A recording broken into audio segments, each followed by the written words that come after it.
Prepare to experience the strongest radio allowable by law. Secrets will be revealed. Myths dispelled.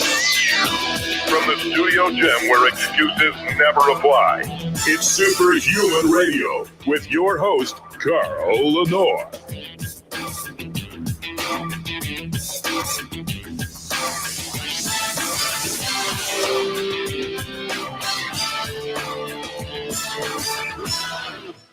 Hey, welcome back to another episode of Superhuman Radio. Today is Tuesday, which means we have the BluePrint Power Hour, which will start shortly. Before I do that, I have to thank our title sponsor, and that is Legendary Foods. Legendary Foods makes a hefty contribution to keep this show running. So in turn, we like to tell people to patronize them. Because if you like the content, you like what we do here, the way to show us that is to patronize the sponsors.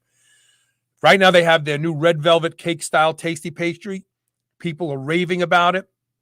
It's actually in a lot of it's in Vitamin Shop now. Not enough people know about it that it's in Vitamin Shop. I was in Vitamin Shop the other day, and I told the guy, no, you got to move those. You got to bring them up higher. People need to try those. I said, have you tried it? And he said, no. I said, you need to try one. I offered to buy him one. He says, no, it's okay. I can get it for free. I said, okay. This is one of the most amazing snacks. If you're someone who's not into sugar but into protein, 20 grams of high leucine, high quality protein, 5 net carbs, less than a gram of sugar. It tastes like a Pop-Tart upgraded. It's flakier, it's fluffier, kind of more like an apple turnover type crust. They are delicious. You won't be able to eat just one. I promise you that. If you go to shrnetwork.biz/legendary and use the code SHR10, you'll save 10% off. You'll thank me later. Now, let's say you're just too cheap to go and buy them. Well, you can win a box. How? Listen to the commercial breaks, and anytime you hear the secret word, just email me the secret word to onair@superhumanradio.net, and you're entered to win. We're giving away a couple boxes a day now. Everybody's loving them. So do that for yourself, and you'll thank me later. Now, without further delay, let me run Rob's music here. Calling all BluePrint Army. Fall in line. It's time for the BluePrint Power Hour with Coach Rob Regish on the Superhuman Radio Network. How you doing, Rob? I am doing great. Before I get rolling, though, I want to send a special shout out to a true superhuman listener, Carrie Kruger. Carrie, if you're listening, just know everyone here is behind you 100%. A lot of prayers and a lot of brain work are going to be going into you, helping you in your fight. So, Carrie, I'm sorry I haven't replied yet. I did get the email from Andre, and I had intended to reply, and I started to reply, and then I went searching for a show and got sidetracked. I did a show with my brother-in-law, John, 10 years ago, at least 10, 11 years ago. He was diagnosed with lymphoma, and we cured him. And I'm not just saying that. I'm going to find the show, and I'm going to send it to you somehow, because you need to hear this show. But yes, we're thinking of you, and we want to do something to contribute to your success in getting all better. So stand by. I promise I will find that show, and I will send it to Andre to make sure that you get it, and we'll go from there. So that's it. You're thought about every day, Carrie. Just know that. What's new with you, Coach? What's new with me? I'm healthy, back on the on the training bandwagon, so to speak. I'm actually about 1 week away from a test workout where it's going to tell me whether I get to go to the next level or not. Otherwise, just trying to stay healthy, and life's good. Give me 1 second. I just need to make one change on our Facebook page. I learned that once our show starts, for some reason, on my personal Facebook page, it shows up so that friends can see it, and I always have to go in and change it to public once the show gets started. Facebook strikes again, huh? I'm so excited. I got my motorcycle back today. And it's like 51 degrees out today. So as soon as I leave the studio, I'm going home to get on my bike and take a ride. But I had new cams, new exhaust, larger manifold, high throughput breather, a whole bunch of work done to the bike. It's now pushing 99 horsepower, up from 75. And it's louder, and it's so friggin' fast. I took it around the neighborhood this morning.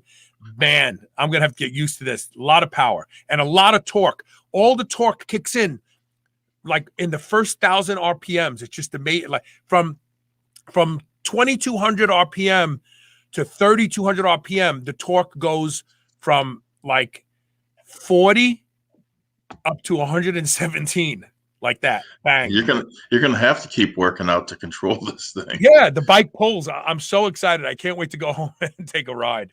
Yeah. We have somebody here that's saying, hi, guys, and then thanks so much. Much appreciated. I think this might be Carrie or Andre.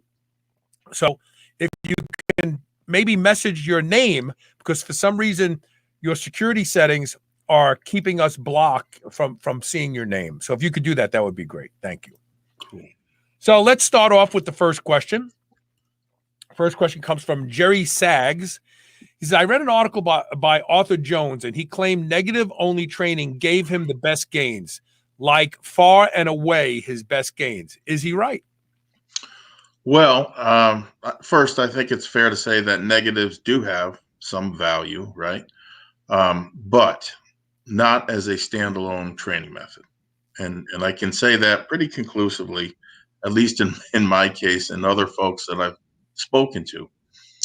In that respect, they are not unlike static holds, super slow-mo training, right? Partials, power factor training, breaks, as the old timers call them, whatever it may be.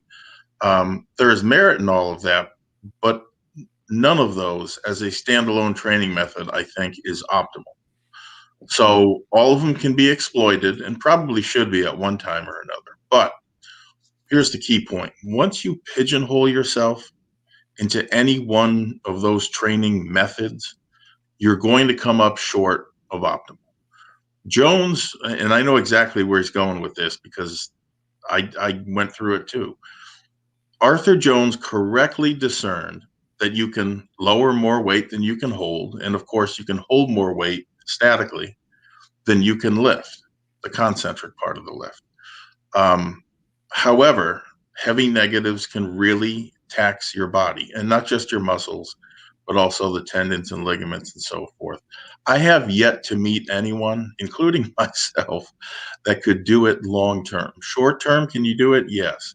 But I think it needs to be done sparingly, given most people can handle anywhere between 120 and 140% of their 1 rep max on a controlled negative. I know of nobody that uses it exclusively. So, look, here's the pattern that I see many times throughout my training career, in both myself and others. You're doing one thing, and then you switch to this new method. If it's sufficiently different, such as heavy-duty, high-intensity training coming off of a volume phase, you will make great gains for a while. Until your body adapts to that new training stimulus. The problem is that in between, while you're getting these incredible results, you become almost a religious zealot in terms of, no, this is the way and this is the only way. And if you ever knew Mike Mentzer when he was alive, that's exactly how Mike was. I trained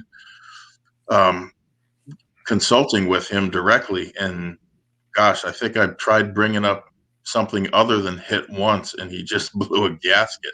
He's like, no, he says, hit is the way, and he would entertain no deviation.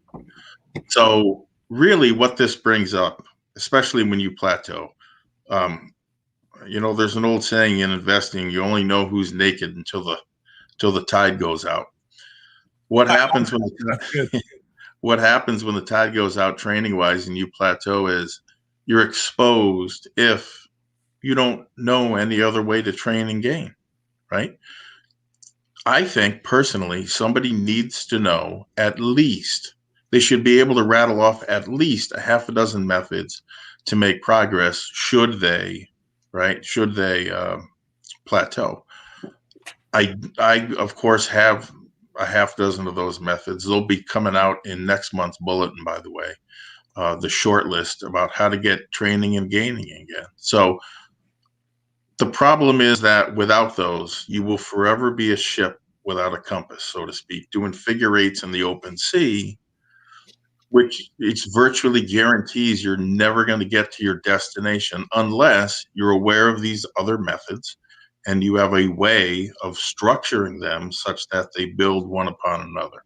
Look, here's the bottom line as far as negative only training. You need to identify other ways to gain. You can, by all means, get everything you can out of heavy negatives, but have a half dozen others that you can use in a cohesive, logical framework and always be working through them. Anything else, quite honestly, is just running the clock, which a lot of people are doing, unfortunately. So that is Carrie Kruger, that her name wasn't showing up. And I suggested that she go to one of the other Superhuman Radio Facebook pages or our YouTube page. So StreamYard has this strange little quirk. The pages that are group pages, like the Superhuman Network, Nation, Superhuman Nation, for some reason the names don't come through. If you go to my personal page or the Superhuman Radio Network page, and there she is.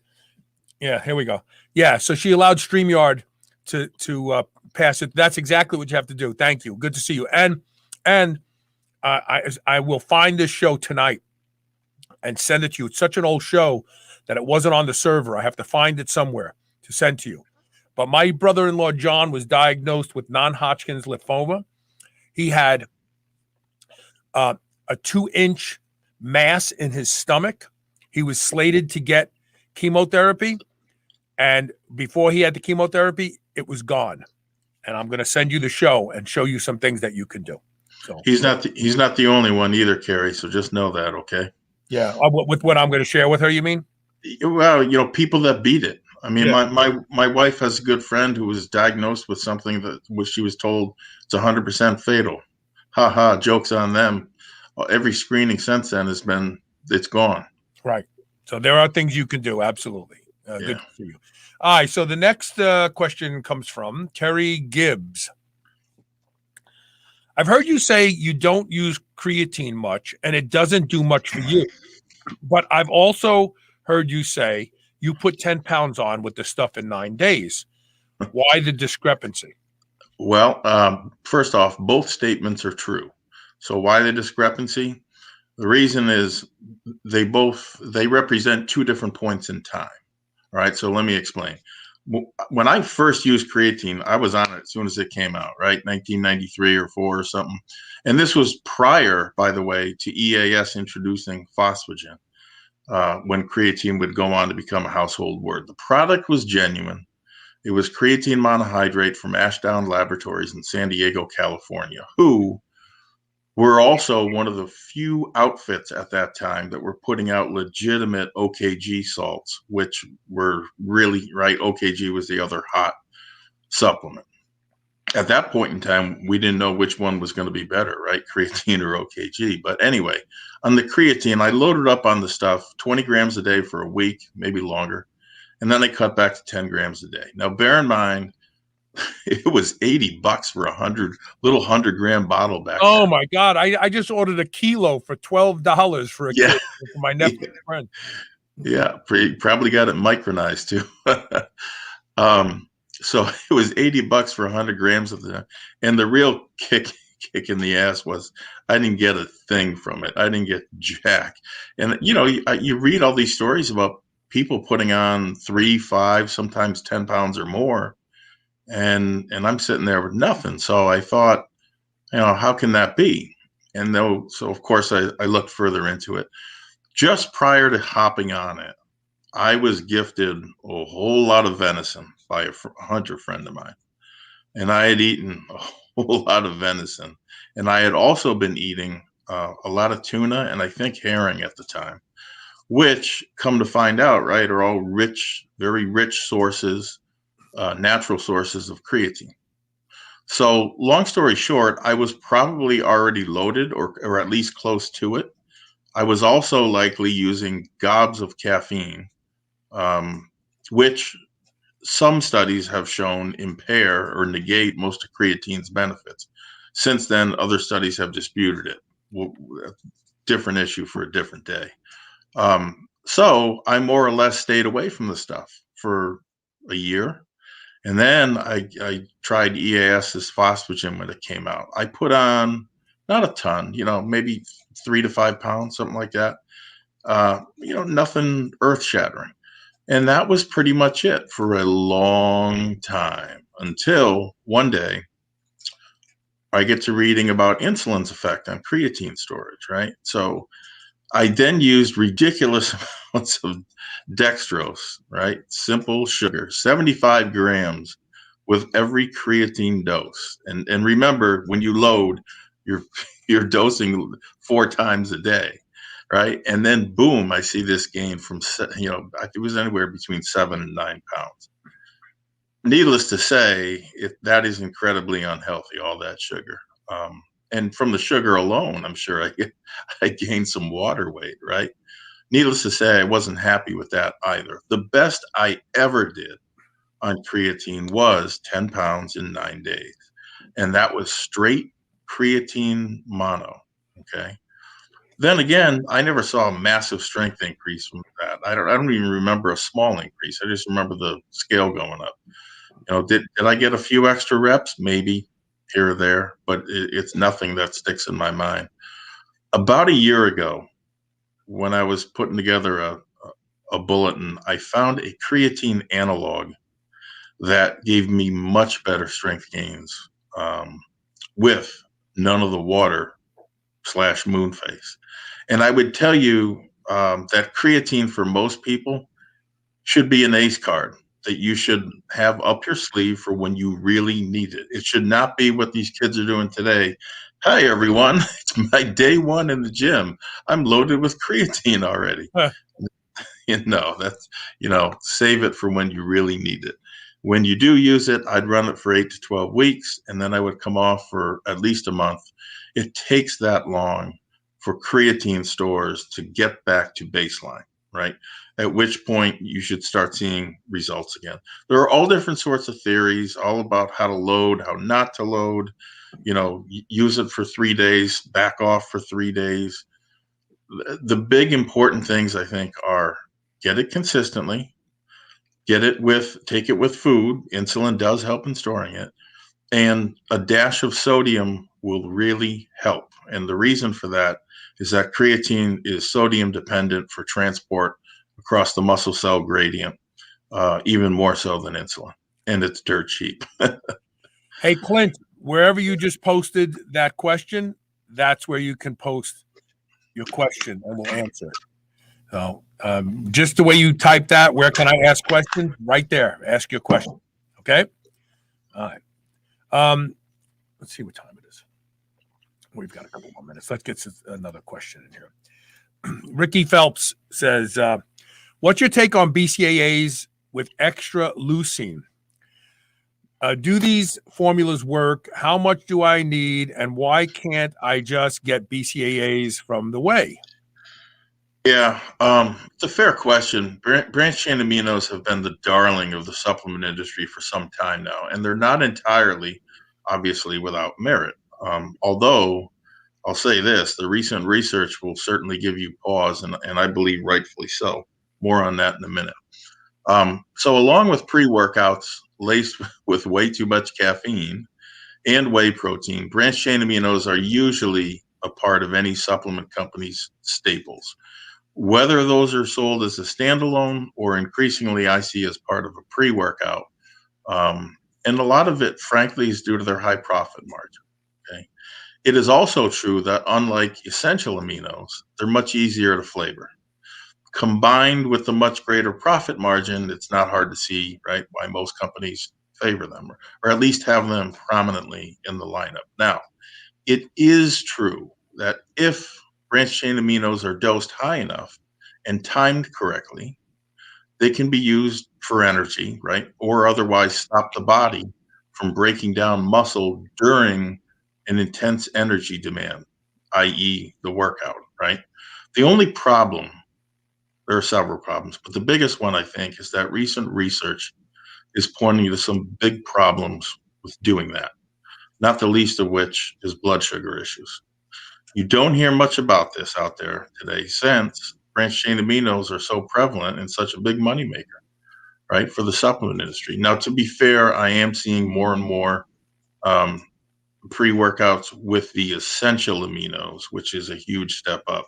But look, BCAAs are still out there begging for your dollars. And there's that wrinkle of blood sugar thing. So just as an example, some studies have shown that increased circulating levels of branched chain aminos have been associated with insulin resistance and type 2 diabetes. So before you're tempted to reach for that next bottle of BCAAs, I would think about that. And I think about it long and hard. And while you're wondering, I would also ponder why the company that makes your pre-workout has them in there, you know, or maybe you give them the benefit of the doubt, but I'm sorry, I don't see them disappearing from the market in any place. Anyway, there's no evidence that jacking up the leucine content from a 2:1 ratio, which is what has historically been used in the literature, to I've seen companies get it up as high as 8:1 and say, oh, this is better, more is better. It's not. In fact, it actually may make things worse. It's also true that whey is a rich source of branched chain aminos, but, and it's a big but, those branched chain aminos are part of an intact protein string. So you picture a ladder, and all the rungs on that ladder are amino acids. In a intact protein like whey, it takes the body time to break those individual aminos down, right, into the constituent amino acids. For most whey proteins and most people, it's going to take between 60 and 90 minutes to liberate those branched chain aminos. So obviously not optimal if you're taking them during the workout or even shortly before. I would tell you that either get and use essential aminos immediately prior to or during your workout, or honestly forego the BCAAs at this point altogether and get your scoop of Thrive post workout anyway. It has the essential aminos in there, and your body's going to be able to use them, especially thrifty at that time, right? Yeah. You know, there are worse things that you can waste your money on. But as far as I'm concerned, the gig on BCAAs is up, right? Don't expect the supplement industry to follow suit, though, anytime soon, because they're making a ton of money off of it. So Clint B has an interesting question here. And it's funny, I just did Mark Bell's show, and we actually talked about this to a certain degree, my own personal history.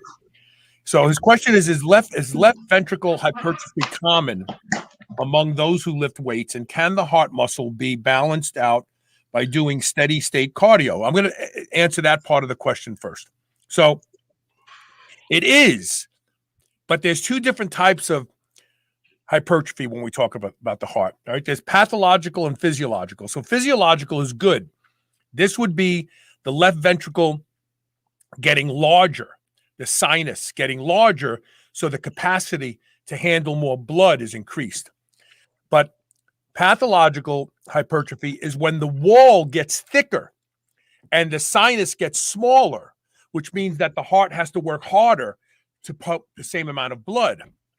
So if you have been diagnosed with left ventricle hypertrophy, the next thing would be to have an echocardiogram done. to determine if the walls have gotten thicker or the whole sinus has just gotten larger. The latter is not a bad thing. Bodybuilders, weightlifters, we all see this. And it's actually an upregulation. It's an increase in functionality in the pumping ability of the heart. But if the walls, if they say to you, well, the sinus has actually gotten smaller because the walls have gotten thicker, not good. And that's usually followed by some sort of fibrosis of the heart tissue. IGF-1 can actually help with that, or growth hormone in general can actually help with that by reversing the fibrosis in the tissue. The second thing is, can steady state cardio help? Absolutely. Too many bodybuilders and athletes of strength shy away from cardio because they've been told, oh, it's going to make you weak. It's going to take bullshit. So your heart is working both when it's pumping blood and when it's expanding to pull in more blood. There's this illusion that the heart's only working when it's pushing to squeeze blood out and that it's just relaxing to allow blood to come in. That's bullshit. If you ever use the bellows to start a fire, you know that you have to push it closed and you have to pull it open in order to push it closed again. So the heart is always working. One is called eccentric and one is called concentric. And walking, steady state cardio, just taking a walk in the morning, looking at the birds, watching the sunrise. No, not, oh, I got to do 4 miles an hour. No, just casually walking, getting your heart rate into the 120, which is easy, and keeping it there for a long period of time actually improves the eccentric part of the job. It actually allows the heart to open up further, relax. The muscles aren't as tense. They relax further. Oxygen is coming through. It's a rhythmicity type of a function. So yes, steady state cardio is gold. Don't let anybody bullshit you and tell you that's not true. How can I get access to your old shows? You know, I'm going to talk to Natalie about making this easier to do from our website. Apple Podcasts only allows us to have like 200 podcasts up there at one time. They penalize us if we try to have more. Also, a lot of these podcast apps, they have a limit. I mean, I've got easily on my current server at least 1,000 shows, and we have to figure out how to make those available. But right now, if you go to superhumanradio.net and you start going back, if you look at Show More Podcasts, the little tab, it'll actually go to the oldest ones that are on the website and open them up. You want to chime in? And he's got a second follow-up question. Yeah, I just, his timing is uncanny. Last week, I went to see my doctor. He did an EKG, and he came back in the room. I said, how was it? He says, good. He says, I'm going to send you for a stress test, though. I said, why? He goes, well, you know, you got an athlete's heart. I just need to make sure that everything's okay. You know, they never look at athletes. No. When they do, sure. when they do epidemiological, and this speaks to your second question, Clint. When you look at an athlete's heart, they look at it the same way they look at it as a sick person's heart. Oh, it's big. That's bad. No, not bad. It's big is good. The reason that it depends on the type of athlete, but left ventricle hypertrophy, while it may be the leading cause of heart attacks in older athletes, were they athletes in their 20s and 30s and then became shit, slumpy guys in their 40s, 50s, 60s, and 70s? Or are they still athletic? You know, we think that because we did stuff when we were young, that somehow it's going to convey protective mechanisms later on in life. That's not true. You get out what you put in.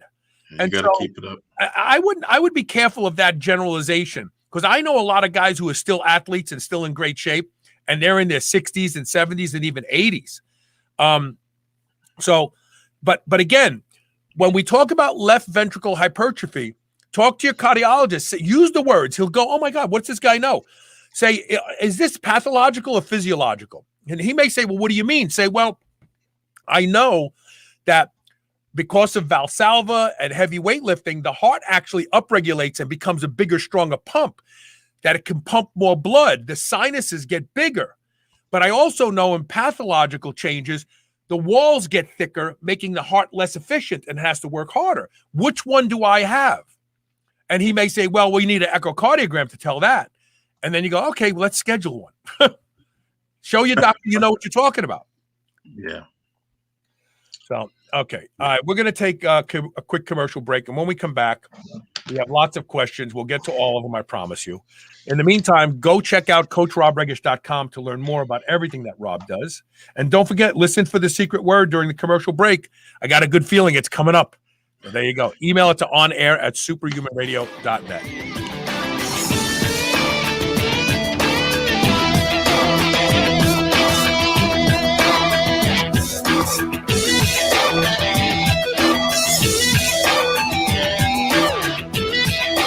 New Mass Pro Synthogen X2 just upped its own legendary game. To distance itself even further from the rest of the pack, Synthogen X2 now has double the key active ingredients. If you've ever wondered what steroid-like recovery feels like, Synthogen X2 delivers. See why others compare it favorably to powerful bodybuilding drugs at synthogen.com. Mass Pro Synthogen. When you train with it, you'll gain with it. The power of light can be truly life-changing and an important element for every superhuman. Because of this, I want you to experience the power of award-winning Seluma light therapy. Seluma utilizes NASA research technology to improve health at the cellular level and is cleared by the FDA to effectively treat a variety of pain, muscle and joint conditions, as well as facial wrinkles and acne. Our entire team here at Superhuman Radio uses it. Its innovative shape-taking design allows for easy placement anywhere on the body. Choose from 13 different models. For an exclusive listener discount, go to shrnetwork.biz/Seluma. That's CELLUMA. And use code SHR10 to save 10% off of one of these award-winning devices. Superset. Being superhuman means being conscientious about the choices we make. White Oak Pastures is superhuman when it comes to raising livestock. They're committed to animal welfare, land regeneration, and rural revival. They responsibly manage the entire process from the pasture to your doorstep. High quality, pasture raised, great tasting meat from a farm you can trust. Full nose to tail selections. They even have options for your pet. Go to shrnetwork.biz/white oak and use code SHR20 to save 20% off your entire first order. Spit that out right now. This is the Superhuman Channel.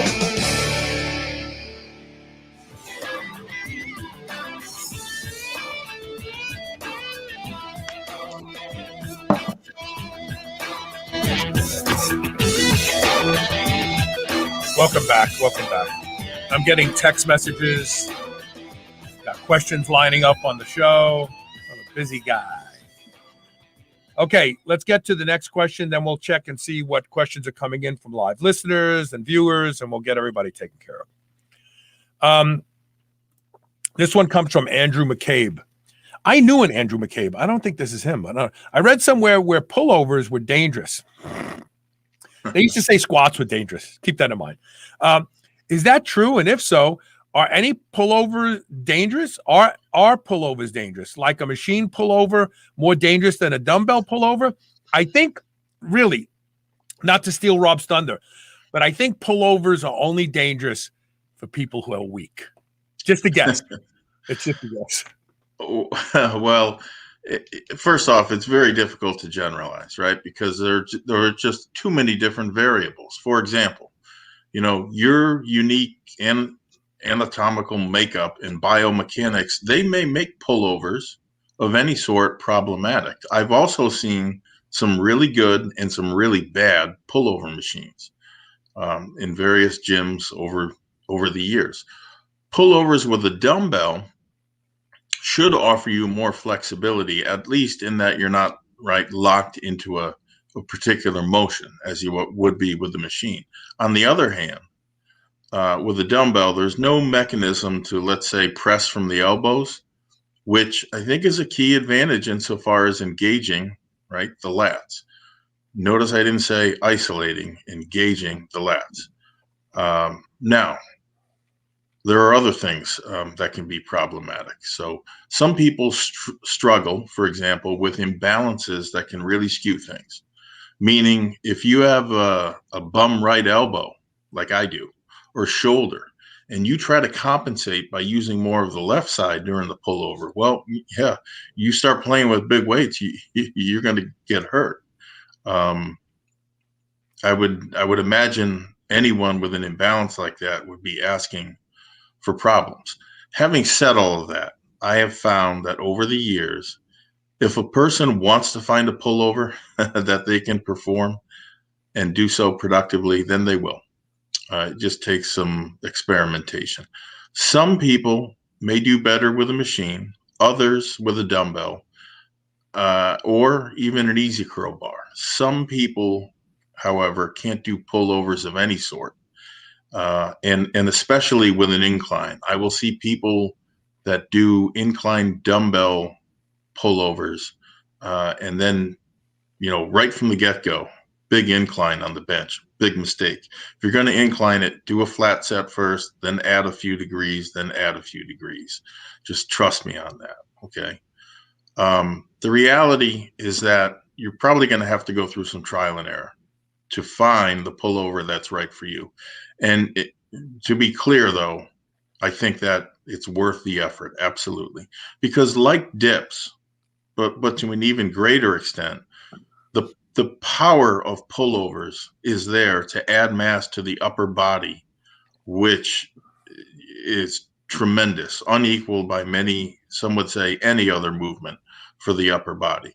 There was a time not that long ago when champion bodybuilders did tons of weighted dips and weighted pullovers. And that guy by the name of Arnold, he was one of them. Vince Gironda, legendary trainer, way ahead of his time, only considered bench presses to the neck, if they did them at all, to be a productive movement, and far and away used dips with pullovers to build his clientele. In fact, there's a dip named after Gironda, the Gironda dip. One article everyone should read on this topic was penned by our old friend Arthur Jones, who I discussed in the first question there. And it occurred in the September 1st, 1970 edition of Iron Man magazine, back when Iron Man was a real magazine. Fortunately, it's still online. So if you can Google that, the name of the article is The Upper Body Squat, and it's all about Jones and Nautilus's pullover machine, yes. But a lot of what he says translates easily to just about any pullover. And it's a pretty profound read. It changed the way that I was training, certainly, after I read it. So here's I'm sorry, good. I thought you were done. I was just going to say that if you're interested in the pullover, that's mandatory reading. Whether you decide to do it or not, it'll make you think. And that's the hallmark of any good article, in my opinion. Studying the pullover for my entire time lifting weights, I will tell you that if you're doing pullovers for your lats and your back, use a machine, whether it's a Nautilus or some other machine. And don't hold on to the handles. Just use your elbows in the pads. So when you come down, you spread your hands and you let your elbows go completely behind your back for a full rep. If you're doing pullovers for your chest and shoulders, do them on a bench with free weight. Yeah, that's not bad advice. I would concur with that. Excuse me. Because you're not activating your back when you're laying on a bench. You're using your shoulders and your pecs to get the weight up here and then put it back down again. Your lats aren't doing anything. They're acting as a foundation. So if you're doing pullovers for your back, and Andre in South Africa says he loves the Nautilus pullover machine. Absolutely. I love it.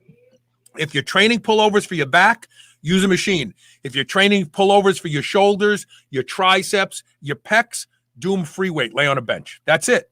And I'll tell you what, I'll challenge anybody to prove me wrong by hooking up those muscle activator sensors where they can tell which muscles are working. I'll bet you the lats are relaxed. Maybe when they're stretched like this, they're keeping your shoulders from coming out.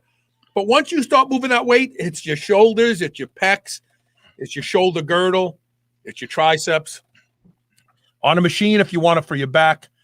On a bench if you want them for your chest and shoulders. There you go. Let's see here. Next question. Sid Harvey says, did you ever use a product called Superbolic? I remember that name, Blue Bottle. It used to be advertised in the back of the muscle magazines and claimed incredible gains. What was in it, and did it really work? Well, fortunately, I can say I was never taken in by this one, but I did have a friend that was, and I'll never forget it. The Superbolic that I saw and that he bought was unique, at least in the packaging department. Sounds like it was different maybe than the product you're thinking of. How was it unique? It was, believe it or not, it was packaged in these small glass vials, but instead of a rubber stopper, right, on one end, it simply tapered to a point on both. Bear in mind, this is all glass, right? And so it looked like something, it looked like a project you would work on in glass shop, in school. In the middle, in the bubble, was this yellow, watery liquid swishing around inside, and I thought it was rather elegant looking. Was it scored on the ends where you could break the tip off? Yes. So how something like this was legal, I have no idea, because you literally had to break off one of the glass tips and then drink it, which is precisely what my friend did. He didn't drink one, though. He drank the whole case of 10.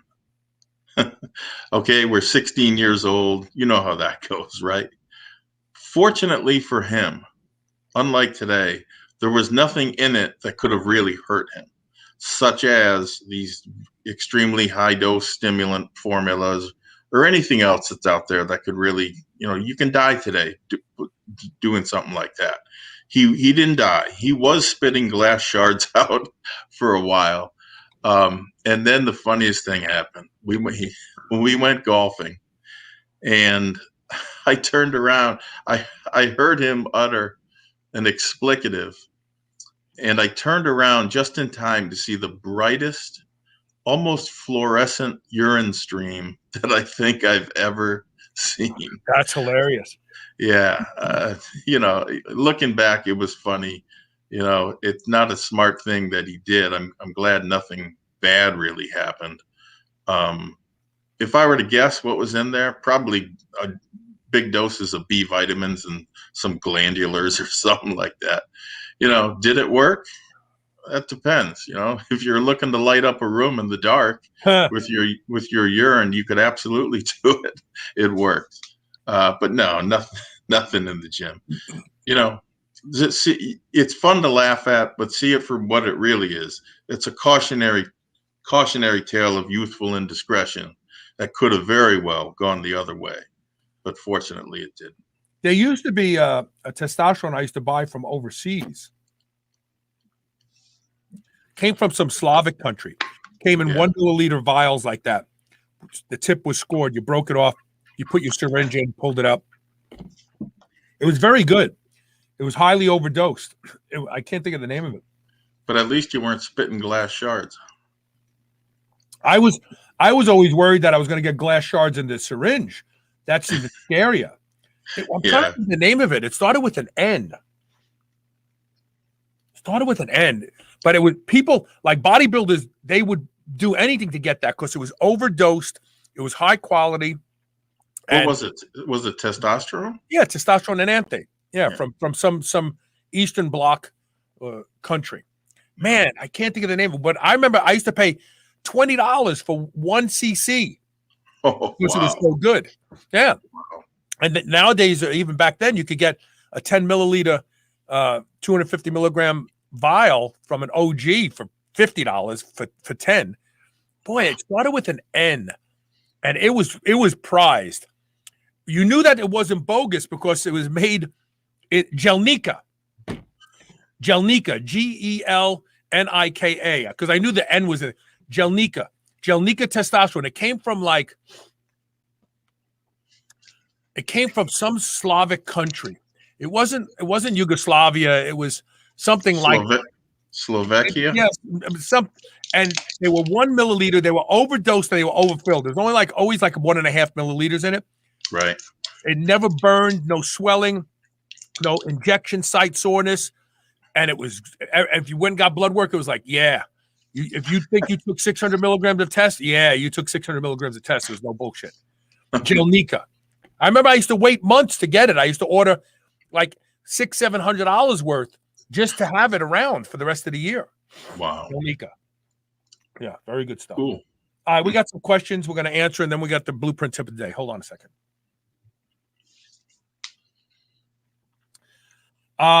So bro, do you even towel row says, opinion on using boron in lieu of proviron to lower SHBG during a blast phase.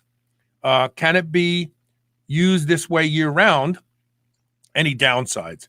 I mean, you want to weigh in on that? I got a really strong opinion about this question. Did he say boron? Yeah, boron is supposed to help lower sex hormone binding globulin. So is an aromatase inhibitor, by the way. Based upon what I know about boron, I would not do that. I don't know how much more I can add. Go ahead. What were you going to say? What's the problem with boron? Because it's a metal?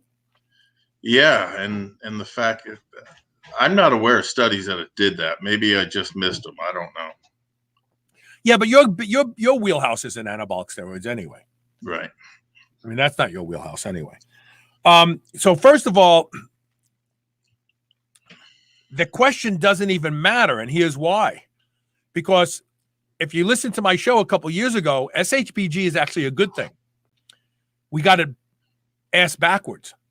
SHBG actually helps drugs, hormones get into tissue because there's a protein that it works with. And I can't think of the name. I did this show 2 or 3 years ago. You don't want to lower SHBG. If your SHBG gets too low, then the testosterone can't work. It can't get into the tissue and do the things and attach to the androgen receptor. What is the name of the protein? Megalin. So SHBG works with go find this research. Go Google it. Megalin. It's M-E-G or M-A-G-A-L-I-N. SHBG. Just Google those 2 words and then put NIH for National Institute of Health. SHBG, along with Megalin, work to make testosterone more efficient, to make it get into the tissue, to make it get to the androgen receptor. We've had SHBG backwards. In fact, Dr. Scott Stevenson, world-renowned bodybuilder, brilliant guy, came on my show 4 years ago, and we talked about the misunderstanding about SHBG. Then 2 years later, he was proven right when they discovered this protein Megalin. So you want SHBG. You don't want to lower it. You don't want to lower it. Before, they used to think that SHBG bound up the androgen and made it unavailable. Completely the opposite. It binds to the androgen and allows it to get into tissue. So the whole biologically available, free testosterone, bound testosterone, completely fucking wrong. Completely wrong. A lot of people spend a lot of money on stinging nettle to lower SHBG. Yeah, you don't want SHBG. If your SHBG is low, you got problems. You have real problems. So we're going to take a break. When we come back, let's see. Do we have the blueprint tip of the day then? Let's see. Give me 1 second to see where I am. Yeah, I think the tip of the day is the only one left. Yeah, that's it. Okay, so stay tuned. We'll be right back. Stay tuned.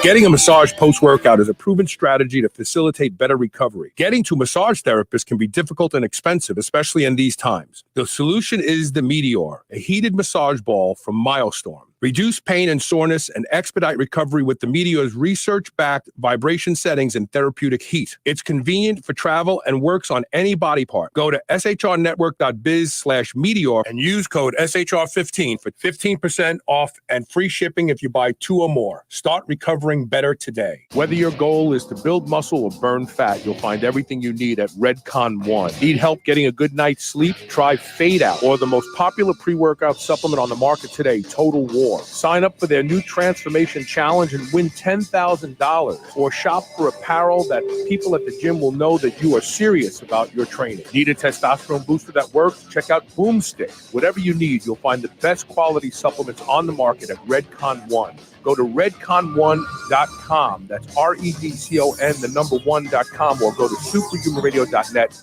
and click the Redcon One banner ad today. Do you remember those delicious toaster pastries you had when you were a kid? You know, the rectangular sugar-filled snacks? Well, guess what? Legendary Foods has just made low-carb toaster pastry. This is the first of its kind, and honestly, these things are amazing. They have 3 to 4 net carb, less than 1 gram of sugar, and 9 grams of protein. You can eat them right out of the wrapper or lightly toast them. The only question is, which flavor, strawberry or brown sugar cinnamon? They're available at eatlegendary.com and Amazon. Superset. TaylorMade Health is focused on making sure you're able to perform and look your best. They are a leader in game-changing supplements and cosmetic products. Whether you want to increase strength, expedite recovery, facilitate soft tissue repair, or reduce deep wrinkles, TaylorMade Health has you covered. TaylorMade Health is also the home to Dr. Seed's products such as BPC, BPC Plus, and the Chill Pill. All of my listeners can now get 20% off their first order with code TRY20. That's TRY20. This code can even be used on subscription orders. Visit shrnetwork.biz/try20 today and use code TRY20 for 20% off your first order. This is the Superhuman Channel. Evolution just got kicked up a notch.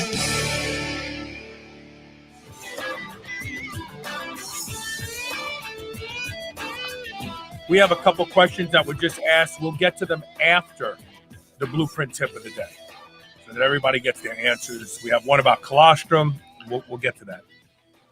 So what is the Blueprint tip of the day, Rob? Tip of the day has to do with shaking things up and how often to do that and why. Now, I was never much for reading the muscle mags, right? Even when there were lots of them on the newsstands. Most of my time was spent reading Powerlifting USA, which sadly is long out of business, versus the others, especially the Weider mags. We used to call it Muscle and Fiction. We'd look at the cover and that was it. Now, there was one exception, and that was I forget what year this happened, in mid to late 90s. I came across an article written by John Perillo, the Canadian trainer, who in the early to mid 90s accurately predicted the rise of the 300-pound ripped to shreds bodybuilder that, you know, nobody at that point I think could foresee. I liked his column because he often advocated the unorthodox, right? He was having his guys, believe it or not, eat 10,000 calories a day, and a large part of that coming from MCT oils. They absolutely love medium chain triglycerides. And even while the high protein, low carb, high fat revolution was really taken off, Perillo advocated, you know, putting several tablespoons of MCT oil over rice or other starchy carbs. So it's not like he was, you know, going low carb or limiting other food groups. He was doing, you know, he had a lot of everything in there. Now, note from experience, if you're going to try to duplicate that with MCTs, you need to build up to it slowly. Otherwise, you're going to be going through a lot of Charmin, and you will know where all the bathrooms are. There was one column in particular, though, that struck my fancy, and I think he called it, I don't know, instead of zigzag something or other. Essentially, what he was advocating was doing a 180 from whatever it is that you're currently doing, be that training, diet, supplements, drugs, you know, whatever. If things weren't working out the way you wanted them to, he wanted you to, you know, do something rather drastic. So if you were eating 2,000 calories a day and you're getting nowhere, up that to 4,000 for a few weeks to see what happens. If you're eating 200 grams of protein a day and that's not cutting it, double it to 400. If you've been doing 3 sets of 10, switch that to 10 sets of 3. that was actually one of his best tips. And gosh, that cut me strong real fast. Why, I'm not sure, but it did. And even guys that were using, the various bodybuilding drugs, I'll use Test as an example. He said, if you've been using 750, drop it to 300 milligrams a week and see whether or not you actually lose anything. And so when you start mixing and matching these, though, is really where things got interesting, because I can vividly recall one friend who he was eating 2,500 calories a day. He was shooting 750 milligrams of Test a week, plus an oral. I'm not sure what it was. I can't remember. I'm kicking myself. I know it wasn't like A-bombs or anything. Anyway, he dropped the oral. He started eating 4,000 calories a day and brought his Test all the way down to 200-300 milligrams a day. And guess what happened? He grew a hell of a lot better. And even more incredibly, he lost body fat, or at least appeared to get leaner, because I'm guessing a large part of those calories now that he jacked up were from MCT oil. Your body only can do two things with it: use it as energy, or excrete. It's so-called the fatless fat. If that was hard to believe for you, I saw it for myself, and he wasn't the only one. I had another friend who never did anything special in the weight room, just straight sets, 10, 8, 6, 6, trained that way forever, ever. And, over the years he grew, but he was never really lean. I remember, when he would grow, you'd look at him and say, gee, I wonder how much of that is fat. This guy switched to triple drops, and then he performed very heavy loaded stretches after those triple drops. And he added 2 HIIT sessions a week, high intensity interval cardio. Okay. 2 15 minutes apiece. He grew more in 3 months than I had seen him grow in the past 3 years. And he too was leaner.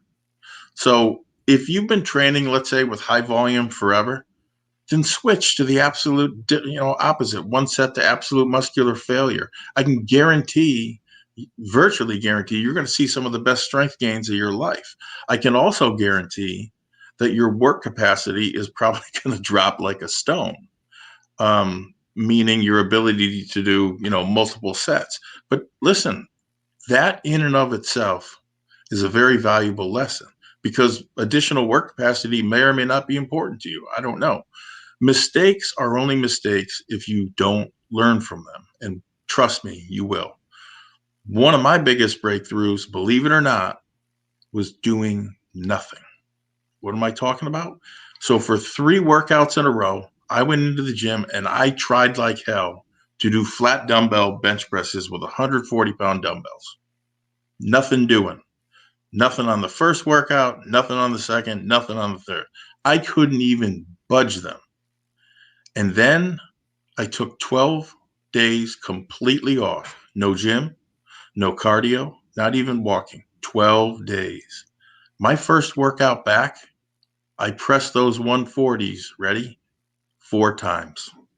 4 times.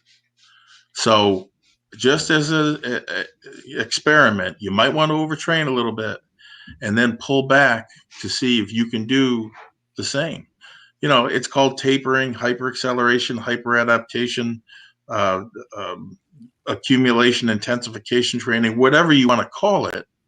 It works, and it works really well if you know how to cultivate, right, that training method.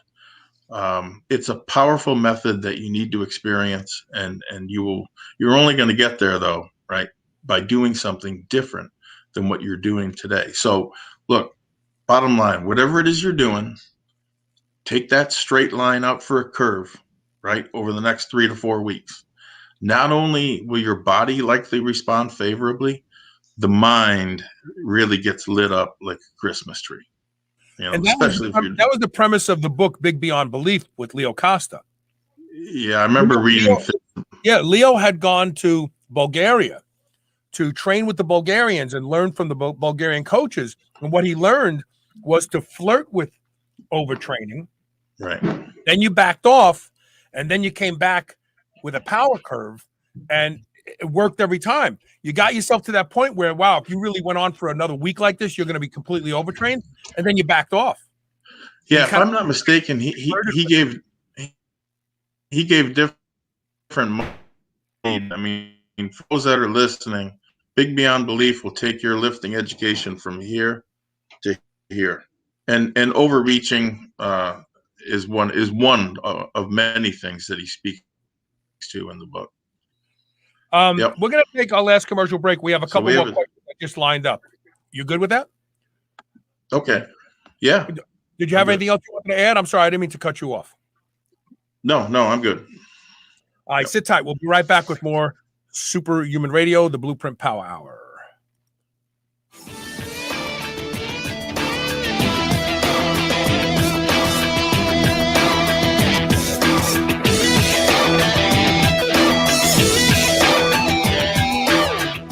Are you ready to change the way you age? Of course you are. That's why you're here. Juvicel is a new first-of-its-kind dietary supplement that includes 10 key research-backed ingredients shown in studies to support lifespan. Things like resveratrol, fisetin, quercetin, pterostilbene, sulforaphane, turmeric, all in a single dose. You may have some of these ingredients already, but Juvicel is the first to combine them all into a single product to support your lifespan. It's vegan, non-GMO, and sustainable. Live better longer with Juvicel. Go to shrnetwork.biz/live better. Use code SHR and save 20% off today. P3OM uses a patented natural process to upgrade a well-researched probiotic strain that doubles every 20 minutes once inside your body. The patent proves this strain is proteolytic, meaning it digests protein. It's antiviral, antiretroviral. It eliminates pathogens and waste and is maintainable in the human digestive system. What it does better than any other strain is fight the bad guys, bugs like parasites, viruses, and other pathogens in your gut, and it doesn't require refrigeration. If you suffer from bloating, gas, indigestion, or you just need extra protection from viruses, aka bad bacteria, then I'd suggest trying this super single strain probiotic proven to wipe out bad bacteria. Go to bioptimizers.com/SHR to get a 10% discount coupon with code SHR10 and free shipping on all products. Or save even bigger by signing up to one of the plans to get as much as 38% off. That's bioptimizers.com/SHR.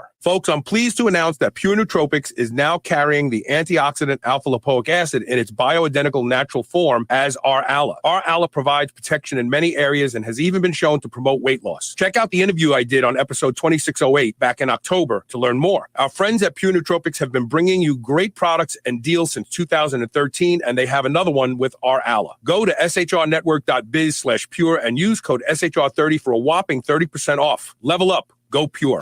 This is the Superhuman Channel, where we use oxygen for the power of good.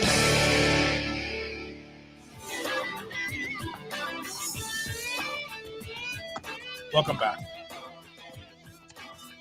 So let's see, where do we start? So Bear, who's now a frequent viewer, and I'm happy about that, said doing research on colostrum, one company's research says you want the colostrum to have LD, liposomal delivery. They're full of shit.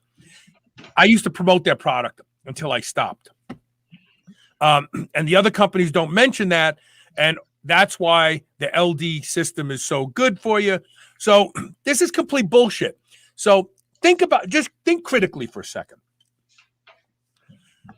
The colostrum that comes out of mothers' breasts, whether they be cows or humans, is it liposomally encapsulated? Well, technically it is, because it's 55% fat. Right. This is bullshit. He charges so much money. I'm trying to think of the name of his company. He's out on he's either in Arizona or someplace like that. He tells you this long story, repeats himself over and over again about how many people it's helped and all this. Colostrum is colostrum. Nature made colostrum to be perfect. He didn't improve on it.